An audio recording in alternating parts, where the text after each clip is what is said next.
I Love CVille Show, guys. My name is Jerry Miller. Thank you kindly for joining us Monday afternoon in downtown Charlottesville. And boy, do we have a lot to talk about. How about that Virginia football victory? Goodness gracious.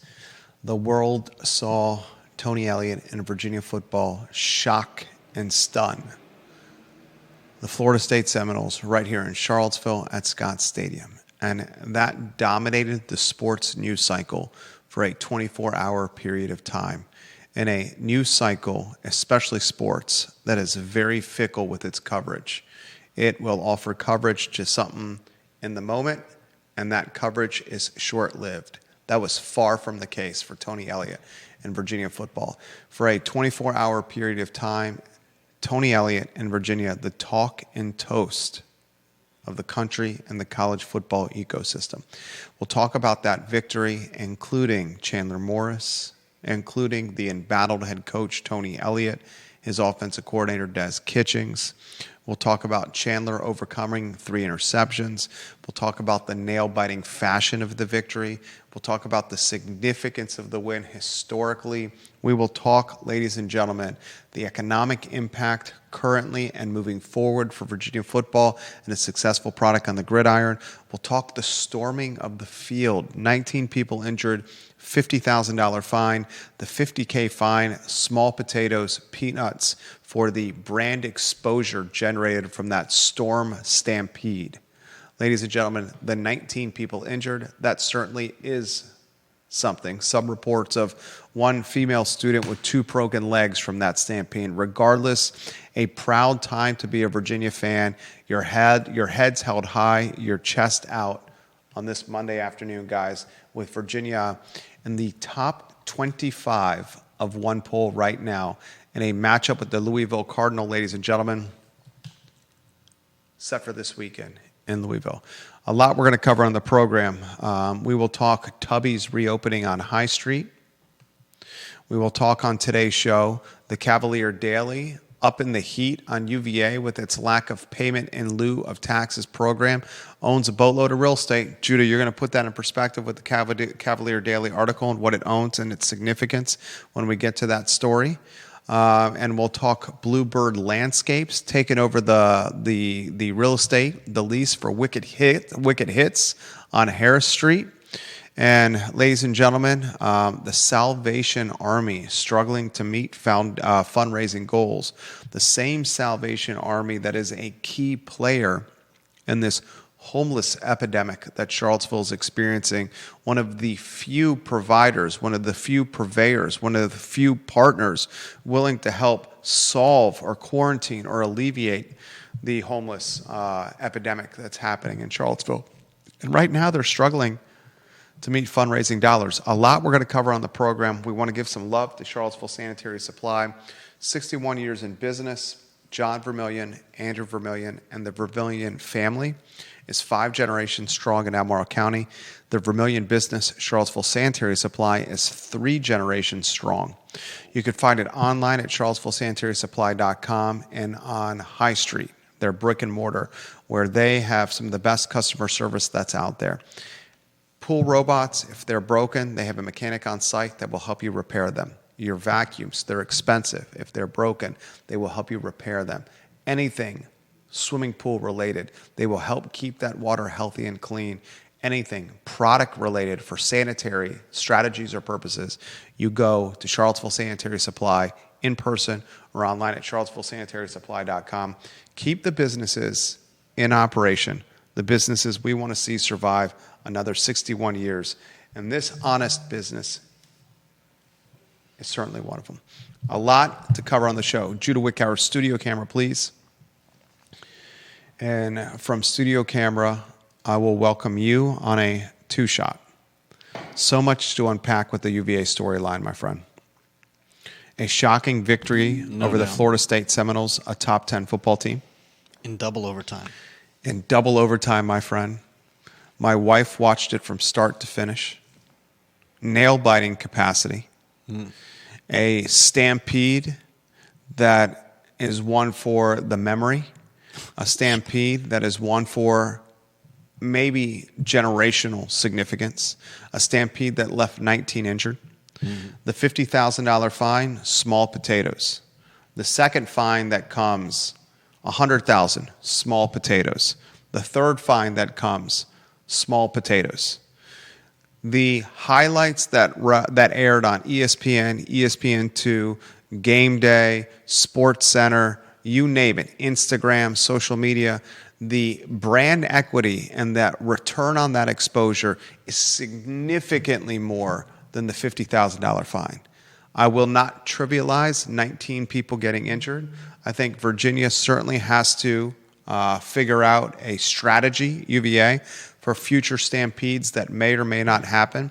If there's another stampede that could happen for this Virginia football team, probably looking at the Virginia Tech game. If that's going to happen, we know the history with the University of Virginia with Virginia Tech. Still, the positives are plentiful, the positives are bountiful, and we should start with them. I'd like to highlight, and you jump in. I know football, not college football, not necessarily your cup of tea, but you're a man of who, like me, studies human behavior and sees storylines and trends that we can talk about on the show. First, Tony Elliott. We have to start with the football coach. Tony Elliott entered this season, his 4th season in Charlottesville. Make sure we get those lower thirds on screen, please, too, Judah. Tony Elliott, his 4th season in Charlottesville, he entered with the least amount of victories of any power football coach over the last 3 years. You can make a convincing argument that UVA was the bottom of the barrel of any power football team over the last 3 years. The wins is a data point that backs that statement up, the least amount of them. Yeah. He entered this year with a completely revamped roster. 40% of the roster, roughly, new to Charlottesville, accumulated through the transfer portal. Virginia football roster, brand new. His assistant coaches embattled. His assistant coaches under fire, just like Tony Elliott himself. His offensive coordinator, Des Kitchings, was literally on the cusp of being hung in effigy. And here, ladies and gentlemen, through the first 5 weeks of the season, Virginia football finds themselves at 4-1 overall and 2-0 in ACC play and ranked in the top 25. They were a whiskers hair away, Virginia football, from starting the season 5-0 and 3-0 or 2-0 in conference play because the loss to NC State, despite being an ACC team, was technically an out-of-conference game. We must start with the praise and props by directing it to Coach Tony Elliott. He's gone through so much in the 3 years he's been on the job. 3 of his football players murdered at the hands of another former football player. Another football player injured. He's had fan base turn on him. He's had empty seats at Scott Stadium. 30,000 fans, half the stadium full, was a success for most of his tenure. Now Tony Elliott, through the first 5 weeks, has got Virginia in the top 25, and Coach Elliott should be walking around town, going into Bodo's Bagels, and people should be picking up his tab. Coach Elliott should go to Riverside Burger and people should be picking up his tab. Tony Elliott should be going to the Mill Room and people should be picking up his tab. Tony Elliott, after that win against Florida State, should not pick up a food, lunch, dinner, breakfast, or bar tab for the rest of the year. Incredible win. From Tony Elliott and Des Kitchings, the props and praise we just gave them, I think we have a superstar in the making, ladies and gentlemen, and Chandler Morris. He's got 10 touchdowns on the season, just 4 interceptions. He's a gunslinger. Chandler Morris is going to make a mistake or two each game, but he's got a shooter's mentality in that he forgets the mistake quickly, gets back, commands and controls the huddle, gets back in the pocket, and forgets the mistake he makes, and he leads the team to victory. We saw that with that pass to Xavier Brown. This guy is not just the face of the program. This guy is not just an improved version of Anthony Calandria. This guy is not the unquestioned leader of Tony Elliott's football team. But I'm telling you, if Chandler Morris was 3 or 4 inches taller, you're probably looking at a first-round draft pick here. He's got that much moxie. And I still think Chandler Morris is going to have an opportunity to play on Sundays. Do I think he's going to be a starter? I think that's a long shot. But I think Chandler Morris very well could hold a clipboard, and he clearly is a coach coach waiting to happen. His dad a football coach. You have depth in the wide receiving core. You have so much depth at running back. Goodness gracious. Virginia may have 3 starters, first, second, and third string for Virginia, and may have 3 starters, ladies and gentlemen. And this transfer from North Carolina, this transfer, Jamari Taylor, who goes from lower levels of football, this guy is a bona fide star, ladies and gentlemen. Jamari Taylor is a bona fide star. Now, what's next for Virginia? And Judah, you jump in here in a matter of moments. UVA has Louisville on the docket, and the Louisville Cardinal have UVA's number, and Vegas knows this. 3:30 kickoff, October 4th, Saturday. Louisville plays host to Tony Elliott's team. The Cardinal, 7.5-point favorites. Louisville's not ranked. UVA is. Still Louisville, a 7.5-point favorite. The line at 62.5, another shootout. UVA, if they go into this matchup against Louisville, ladies and gentlemen, and if Virginia is able to shock Vegas and stun the Cardinal, and they've struggled to do so in years past, then I'm going to say this, and I know what I'm about to say may give you pause. But UVA has a very good chance to potentially run the rest of the table. If they beat Louisville on Saturday, they have a bye week. Then on the 18th of October for homecoming, Virginia will host Washington State, where they will be a clear-cut favorite. Then they travel to North Carolina and the South's oldest rivalry. They travel to California. They host Wake Forest, travel to Durham to face Duke, and of course Virginia Tech to close the season around Thanksgiving.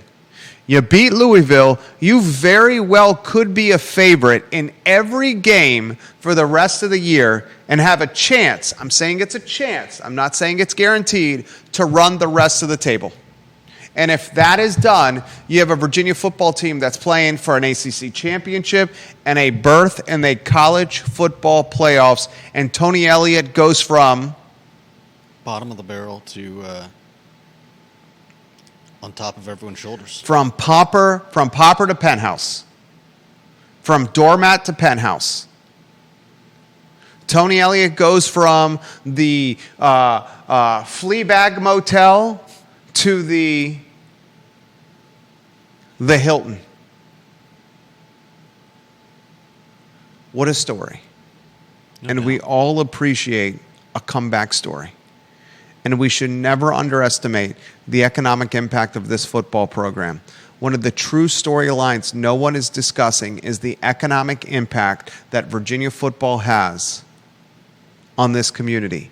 You have the Washington State game for homecoming, the Wake Forest game, and the Virginia Tech game all at home. Those games, if this team does well, should be sold out. And when you go from 30,000 people in Scott Stadium to 64,000 people, that is a significant economic impact. No doubt. Even when Virginia is on the road, and they have road matchups Saturday with Louisville, they're at North Carolina, at California, and at Duke. That's the economic impact of people going to bars and watering holes, ordering to-go and catering food. Mm-hmm. And the momentum with Virginia going into basketball season with a brand new head coach. Do not underestimate the economic impact. Now, to the storming, the stampede of the field. Was it dangerous? Yes. Did you worry about Florida State wide receiver Squirrel White, who was still on the ground when thousands of people rushed over him? I did. I was like, where the hell is Squirrel White? Is he still alive? He's fine. All the players fine. 19 people injured. That should not be underestimated. That should not be marginalized. Mm-hmm. We're told one of the injured, a UVA female student who had both her legs broken in the stampede. It's crazy. The $50,000 fine, who gives a rat's tail? Who gives a rat's tail if they get fined again for beating Virginia Tech and storming Scott Stadium? Who cares? The ROI on that highlight going viral on TV, legacy media, and social media and digital media is hundreds hundred, if not thousands, X the 50K fine. Carla Williams and Virginia are going to have to figure out a way to contend, however, or to manage the stampede that could happen against Virginia Tech at the end of the year, however. Because if you beat the Hokies, 60,000 plus people will be storming Scott Stadium again. Mark that down. Judah Wickower, show is yours. Where do you want to go? Oh, man. Well, it's quite a turnaround and a wonderful story. I'm glad to hear that UVA is doing well. And weren't they wasn't FSU favored exactly the same amount? 6.5, Florida State favored at game time. This Louisville matchup is a 7.5 point line. Okay, I thought it was 7.5 at one point. 7.5 to start the week on Monday. So I'll give you that. Yeah, absolutely. So opening against Florida State, Virginia a 7.5 point dog. Opening line against Louisville, Virginia a 7.5 point dog. The difference here, Virginia, the home team, you get 3 points for playing at home. That drops the Florida State line to 4.5. Louisville gets 3 points for playing at home. That inflates the line to 10.5. Vegas is saying that Louisville a clear-cut favorite in the neighborhood of 10.5 with the 3 points you get for playing at home. Keep going, J-Dubs. That's it. It's a great underdog story. Tony's bringing the team back, and it's good to see for UVA. It's good to see for Charlottesville. Like you said, the economic impact is we'll just have to wait and see. But we're talking about, like you said, we're talking about not just hotels and eating out when people come to Charlottesville, but people ordering out so they can watch the games at home, people going to bars to watch the games. It all adds up. So it's an exciting time for UVA sports. And that kind of leads us into talking about UVA paying money. Payment in lieu of taxes program. Yeah. Programming note, tomorrow's Jerry and Jerry show and Judah will air Wednesday at 10:15 a.m. Tomorrow's Jerry and Jerry show will air not in its traditional 10:15 a.m. slot on Tuesday, but will move for this week only to Wednesday at 10:15 a.m. I have a conflict tomorrow that has important priority. So the Jerry and Jerry show spotlighting Virginia Sports Hall of Famer Jerry Hootie Ratcliffe, who's covered this football program and this athletic department for more than 50 years. That show will air on Wednesday at 10:15 a.m. Cavalier Daily, Judah Wickower, Set the Stage, Payment in lieu of taxes program. Cavalier Daily, ratcheting up the heat on Virginia. I respect the independence of the student newspaper, the Cavalier Daily, and how it's unabashed and unafraid with its coverage of UVA. Yeah, they have long pushed, the students of UVA have long pushed for UVA to man up, so to speak, and pay their fair share. And, there's an argument that UVA does a lot for Charlottesville just by being beating Florida State on football. Well, and just by being UVA in the middle of Charlottesville and in Albemarle County, obviously it brings it brings economic factors like students, teachers, people living here, shopping here, but at the same time, there are arguments that it does more harm. First of all, those teachers and potentially some of the students at UVA, they are going to have their kids going to school somewhere, likely somewhere in Charlottesville or Albemarle County. And the fact that UVA is not paying any taxes on, I believe it's 97 swaths. This article, 97 swaths? Swaths of land, vast swaths, land that UVA owns and occupies, and doesn't pay any taxes for, both from its from the foundation and the university itself. What's the Cavalier Daily had an estimate there of tax collection yearly that it would be kicking to Albemarle County and the city of Charlottesville. What was that estimate in that article? They have it estimated that if the university was paying taxes on all of that land, the city would get about $20 million. City of Charlottesville would have 20 million incremental tax dollars Annual. yearly. Yeah. And that number would escalate because it's tied to assessed value. Yeah. Go ahead. Yeah. That's money that could help transform schools.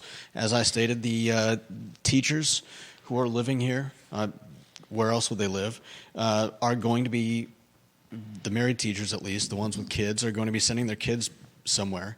The fact that they are taking advantage of, and I don't mean taking advantage in themselves in terms of not giving back, but I mean the fact that they're using the public schools and the university is not helping in any way for that is questionable. And a lot of people have said that the university should be paying their fair share. All right, I'm going to offer my take. Before I offer my take, I'd like to highlight Conan Owen and Sir Speedy of Central Virginia. Conan Owen, Sir Speedy of Central Virginia, your signage choice, your graphics choice, your direct mail choice, your print marketing collateral choice. Conan Owen, Sir Speedy of Central Virginia. He did the banner directly behind us. He's helping us with the storefront signage on our studio. He's helping us with branding and signage at other locations. Ladies and gentlemen, Conan Owen is a Darden School graduate. If you have a logo and you have an application for your logo, Conan Owen of Sir Speedy of Central Virginia is who, ladies and gentlemen, you call. He's going to join us on the program. I believe Conan is set for Wednesday. I believe you're correct. And we'll talk everything business related. He's fantastic on business development. He follows the pulse of this community as someone that does the signage for opening businesses that are opening and even the signage for businesses that are closing. So he's on the cusp of what's moving and shaking locally, like we try to stay on the cusp of what's moving and shaking locally. Wednesday for Conan at 12:30 p.m. on the I Love CVille Show. Look, I get what you're saying, and I get what the Cavalier Daily is saying, and I'm going to do the devil's advocate. I think the University of Virginia should do a token contribution tax-wise to Albemarle County and the city of Charlottesville. I think that token contribution does not necessarily have to be the actual tax value they owe based on their land holdings in Albemarle County and the city of Charlottesville, because UVA has a very firm argument to stand on. Without us, there is no economic vitality in Charlottesville and Albemarle County. Without us, your tax collection, your tax base would be considerably more diminished. Okay? Do what Harvard is doing with Cambridge, where they're doing some kind of token contribution to Cambridge. Okay? Michael Payne has tried to use PR, negative PR, to shame the University of Virginia into a pilot program, payment in lieu of taxes. The Cavalier Daily, this isn't their first push with influencing or trying to elbow the University of Virginia into a pilot program. I'm here to tell you that's not going to happen anytime soon. And the argument that UVA, its professors live locally, and because its professors live locally in the Charlottesville and Albemarle County, it's causing strain on schools, for example, because the professors' children go to Albemarle County Public Schools or Charlottesville Public Schools. Well, guess what? That same engine, the University of Virginia, is probably one of the largest drivers of the school budget in Charlottesville and Albemarle County. Right? How much of the school budget in Albemarle, how much of the yearly budget for Albemarle County in totality, how much of that yearly budget goes to public schools? I think it's like 40%. And there's no contributor more significant outside of real estate, rooftop, to the yearly budget at Albemarle County besides UVA. The top contributor that funds Albemarle County's budget and the top contributor that funds the city of Charlottesville's budget, taxes on real estate. Mm. And it could be argued that the school should spend its money more wisely. And the top, 100%, Judah, well said. But if we're in agreement that the top driver of the budgets is real estate, and assessed values and the taxes that come from the tax rate and assessed values is number one for both budgets. I assure you, a driver of that budget in the top 5 of contributions is the University of Virginia, if not in the top 3. So I see both sides. Mm-hmm. I see both sides. And I also know that if the University of Virginia falls victim to this, then every other school in the Commonwealth is also going to have to follow suit. So this is a domino effect that's very significant. But I respect the Cavalier Daily's reporting without question. Mm-hmm. Comments coming in. This from Vanessa Parkhill, the Queen of Earlysville. I was watching the game with family, and I made a comment. I would have wanted to be the RMC event staff standing in front of the crowd on the hill. Vanessa Parkhill, I told my hubby if I was one of those RMC staff, I would have bailed my post. Georgia Gilmer highlights the fine for rushing. It's a new rule. The first offense is $50,000. The second offense, $100,000, and that includes men's and women's basketball. It does. I think that's an ACC rule, not an NCAA rule. After 2 years, the slate is wiped clean on stampedes and rushing the field or the court. I'm still of the argument, however, that a court stampede or a gridiron rush, the value with the highlight being played on loop for 24 hours over and over again, the yield or the return on those clips is way more significant than the fine itself. Way more valuable. Next headline, Judah Wickhauer, what do you got? Let's see. We've got Tubby's. This is good news. Tubby's reopening. Tubby's reopening on High Street. 1982, Tubby's has been around. It's been an institution. Tubby's posted on I Love CVille that they're reopening. You may have seen it on social media as well. Here are the questions that I have. Are they reopening under the same ownership team that closed Tubby's earlier this year? Because the team that closed Tubby's earlier this year had a live auction take place the day after they closed inside the restaurant where the equipment was sold for pennies on the dollar. And the team that closed Tubby's earlier this year, there was certainly financial duress with the business. Who are the new owners? Are they new or are they the previous owners? The next question I have is this. What's going to be different for this business versus how Tubby's previously was run? What's the old saying? If you do the same thing over and over again and you expect a different result, isn't that the definition of insanity? It usually is. What will be done differently in this institutional 1982 launch and this business? You really think there's any chance that it's the same ownership? Well, this is why I asked the question. I go to the Tubby's CVille website, tubbyscville.com. Nothing has changed with the website, and the team that owned it or were managing the restaurant, it's still the same photo on the hero slot on the above the fold photo on the website. So no image, graphics, branding change whatsoever. You go to the about page on the website, no change on the about page, nothing. Mm-hmm. So I don't have any insight or intel on this. Is anything changed on the website? Nothing has changed on the website. I would think that may just be a matter of time, needing some time to change it. Is that what it is? Or maybe nobody can find the password to log in. I mean, it could be as simple as that. We do know that they're opening October 3rd. October 3rd is Friday. Mm-hmm. 469 people shared their Facebook post that they were opening again. That's how beloved this brand is. Yeah. This is a positive for the High Street corridor. No doubt. This is a phenomenally located restaurant with multiple entry points into that parking lot. Mm-hmm. I'd like to know what will be done differently. That's all I'm curious about. Because if the expectation is doing the exact same thing and having a profitable restaurant, when times have become even more challenging than since they closed, I don't see how the outcome is any different. Was that the reason they closed, or was it just The reason fatigue? any restaurant closes is the same. Not enough money. Okay. Right? If the restaurant's making enough money, unless there's absolute malpractice or malfeasance with ownership or management, the restaurant's not going to close. What are they going to do differently? That's what I'm curious about. We should reach out to Tubby's and see if we can get him on the show. Be a good conversation. Next headline. What do you got, Judah Wickhauer?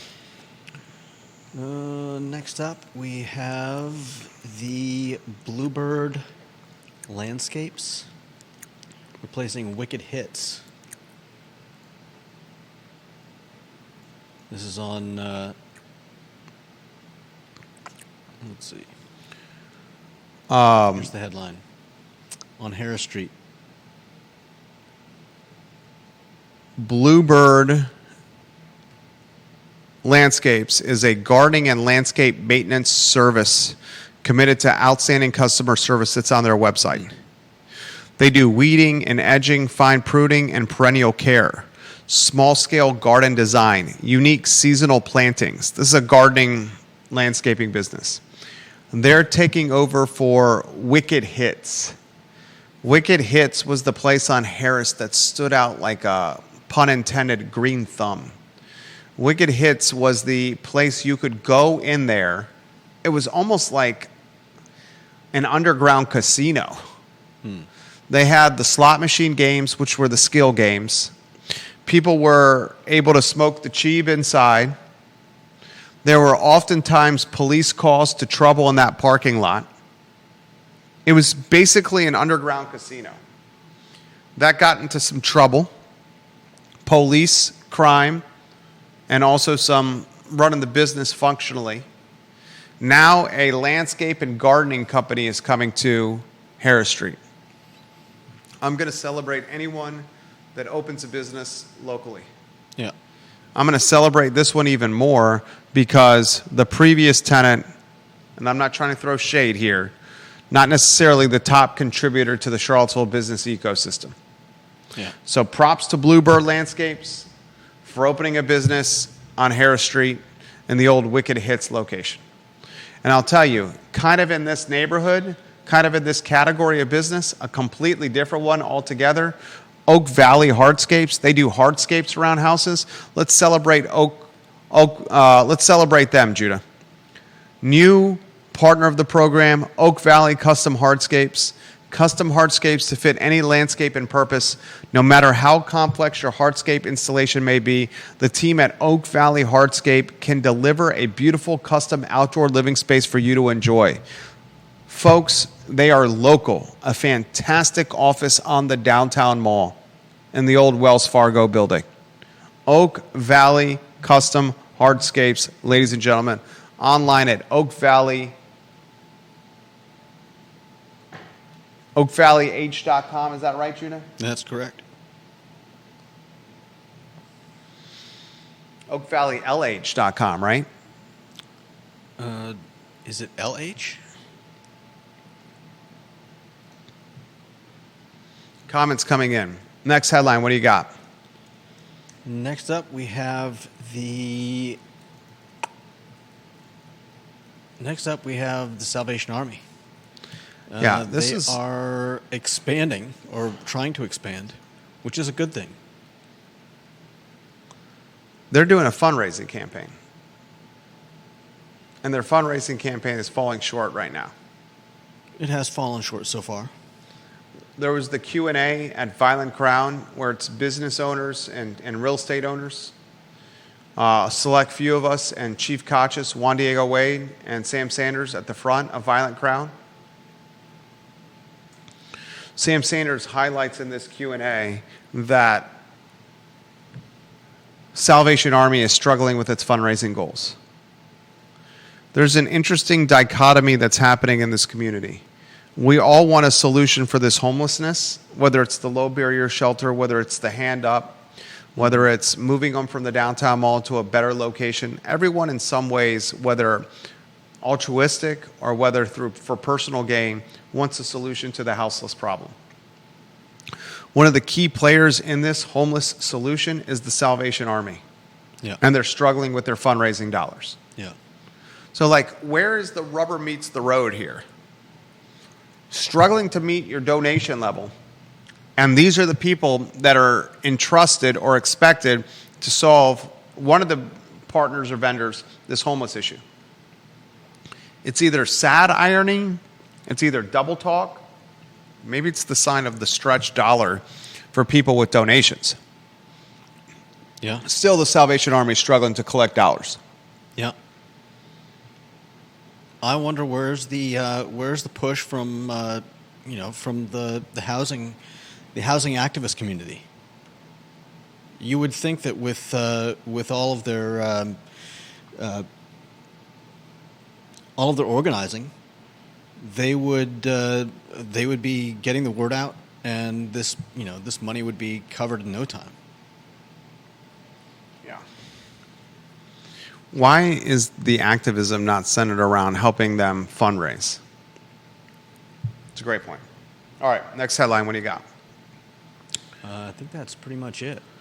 Ladies and gentlemen, the Jerry and Jerry Show is going to air Wednesday at 10:15 a.m. instead of its regularly scheduled period in time tomorrow. That's just for this week, Wednesday at 10:15 a.m. with the Virginia Sports Hall of Famer Jerry Hootie Ratcliffe. Office space needs. If you have any needs for office space, direct message me, email me, text me, call me. We have an abundance at office space at our disposal, anywhere from $400 a month to $10,000 a month. Literally that range. We can tailor-made the office space needs for you. If you're looking to bring any kind of business concept online and need real estate for it, we can also help you with that space, ladies and gentlemen. We're very creative with doing that with our holdings. That's the show. Judah Wickower, yours truly, Jerry Miller, on a Monday in downtown Charlottesville. Thank you for joining us. So long, everybody.